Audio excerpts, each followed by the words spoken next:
بلا شبہ اس میں کوئی شک کی بات نہیں ہے کہ پاکستان پیپلز پارٹی ہی وہ واحد جماعت ہے جو لوگوں کی نمائندگی کا حق ادا کرنا جانتی ہے۔ جب بھی پاکستان پیپلز پارٹی حکومت میں آئی، حکومت سازی کا موقع پاکستان پیپلز پارٹی کو ملا، تو سب سے پہلے پرانے کارکنوں کو جو ہے وہ صف اول میں رکھا، ان کو جو ہے وہ اکوموڈیشن دی اور ان کے لیے جو ہے وہ آواز بلند کی۔ تو میں پاکستان پیپلز پارٹی کی اعلیٰ قیادت، جس میں صدر پاکستان پیپلز پارٹی چودھری محمد یاسین صاحب، وزیر اعظم آزاد ریاست جموں کشمیر فیصل ممتاز راٹھور صاحب، چودھری لطیف اکبر صاحب، جاوید اقبال مدانی صاحب اور جتنی بھی اعلیٰ قیادت ہے ان کا شکر گزار ہوں کہ احتشام جاوید کوہلی صاحب کا جو ہے وہ کوارڈینیٹر ان کو بنا کر اوورسیز کشمیریوں کی نمائندگی کا موقع دیا۔ میں بالخصوص آج مبارکباد پیش کرتا ہوں حاجی محمد جاوید صاحب اور پرویز شاکر صاحب کو کہ آپ کی طویل جدوجہد اوورسیز کشمیریوں کے لیے آج اس کا جو ہے وہ پھل احتشام جاوید صاحب کے جو ہے وہ ان کے شکل میں جو ہے وہ آج نمودار ہوا ہے۔ تو میں ایک مرتبہ پھر تمام لوگوں کا شکر گزار ہوں کہ آج آپ نے جو ہے وہ میرے بھائی احتشام کا بڑا والہانہ استقبال کیا اور وہاں سے لے کر یہاں تک جو ہے آپ ایک ریلی کی شکل میں آئے، اور مجھے امید ہے کہ احتشام بھائی اپنے اس عہدے کے لیے، اپنے اس عہدے کی خاطر جو ہے وہ اوورسیز کشمیریوں کی جنگ لڑیں گے اور ان کے درینہ مسائل جو ہیں وہ حکومت تک پہنچائیں گے۔ وآخر دعوانا ان الحمدللہ رب العالمین۔ آپ کا بہت شکریہ، میں درخواست گزار ہوں محترم بھائی ارسلان قادر صاحب ڈسٹرکٹ کونسلر، آپ تشریف رکھتے ہیں، آپ تشریف لائیں۔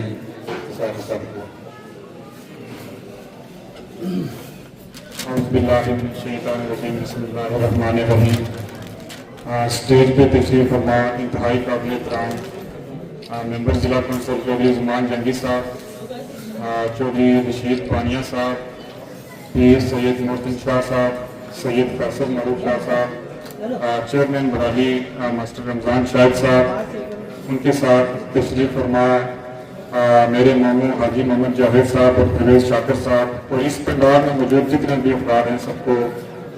میری طرف سے السلام علیکم۔ میں سب سے پہلے تو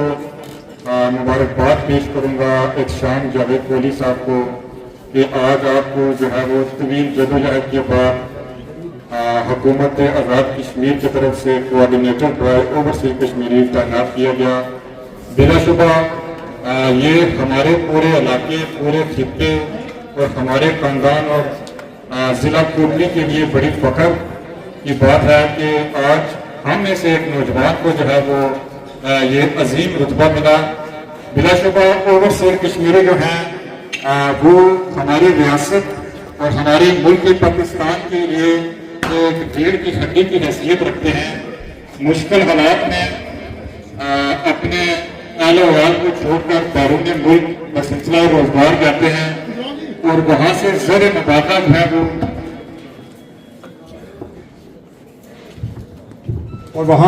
زر مبادلہ جو ہے وہ ہمارے ملک میں واپس بھیج کر ہمارے ملک کی معیشت کو چلاتے ہیں۔ تو اس کے ساتھ ساتھ ان کو بے شمار مشکلات کا سامنا بھی کرنا پڑتا ہے، جس کے لیے ہماری حکومت آزاد کشمیر پاکستان پیپلز پارٹی کی اعلیٰ قیادت نے یہ انیشیٹو لیا ہے کہ احتشام جاوید کوہلی صاحب کو اوورسیز کشمیریوں اور حکومت کے درمیان کوارڈینیشن کے لیے تعینات کیا ہے۔ یہ اوورسیز کشمیریوں اور حکومت کے درمیان ایک برج کا کام کریں گے، ان کے جتنے بھی مسائل ہیں ان کو حکومت کے ایوانوں تک پہنچائیں گے، اور مجھے امید ہے کہ یہ پوری دلجوئی اور پوری نیک نیتی کے ساتھ جو ہے وہ اپنے اس عہدے کو سنبھالیں گے۔ بلا شبہ اس میں کوئی شک کی بات نہیں ہے کہ پاکستان پیپلز پارٹی ہی وہ واحد جماعت ہے جو لوگوں کی نمائندگی کا حق ادا کرنا جانتی ہے۔ جب بھی پاکستان پیپلز پارٹی حکومت میں آئی، حکومت سازی کا موقع پاکستان پیپلز پارٹی کو ملا، تو سب سے پہلے پرانے کارکنوں کو جو ہے وہ صف اول میں رکھا، ان کو جو ہے وہ اکوموڈیشن دی اور ان کے لیے جو ہے وہ آواز بلند کی۔ تو میں پاکستان پیپلز پارٹی کی اعلیٰ قیادت، جس میں صدر پاکستان پیپلز پارٹی چودھری محمد یاسین صاحب، وزیر اعظم آزاد ریاست جموں کشمیر فیصل ممتاز راٹھور صاحب، چودھری لطیف اکبر صاحب، جاوید اقبال مدانی صاحب اور جتنی بھی اعلیٰ قیادت ہے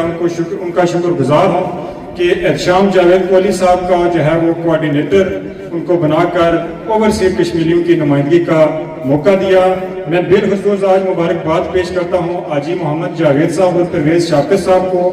کہ آپ کی طویل جدوجہد اوورسیز کشمیریوں کے لیے آج اس کا جو ہے وہ پھل احتشام جاوید صاحب کے جو ہے وہ ان کے شکل میں جو ہے وہ آج نمودار ہوا ہے. تو میں ایک مرتبہ پھر تمام لوگوں کا شکر گزار ہوں کہ آج آپ نے جو ہے وہ میرے بھائی احتشام کا بڑا والہانہ استقبال کیا اور وہاں سے لے کر یہاں تک جو ہے آپ ایک ریلی کی شکل میں آئے. اور مجھے امید ہے کہ احتشام بھائی اپنے اس عہدے کے لیے اپنے اس عہدے کی خاطر جو ہے وہ اوورسیز کشمیریوں کی جنگ لڑیں گے اور ان کے درینہ مسائل جو ہیں وہ حکومت تک پہنچائیں گے. وآخر دعوانا ان الحمدللہ رب العالمین. بلا تاخیر درخواست ہے سابق امیدوار ڈسٹرکٹ کونسلر محترم سید فیصل معروف شاہ صاحب سے کہ آپ تشریف لائیں.